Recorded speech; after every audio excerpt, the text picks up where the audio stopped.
Standard sprinklers வந்து 180 decrease வச்சுருக்காங்க. அங்கே சென்டரில் வந்து 360 டிகிரிஸ் ஸ்ப்ரிங்க்லர்ஸ் வச்சுருக்காங்க. இந்த ஸ்பாட் கொஞ்சம் யூனிக், ஏன்னா பயங்கர விண்டி ஏரியா.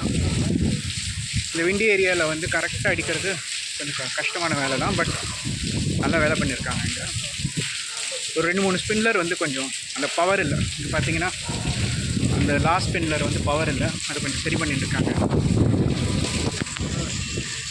ஸோ அந்த எண்டில் பார்த்திங்கன்னா அதுதான் வெங்கடேசன். அவர் தான் he's chief plumber solar activity.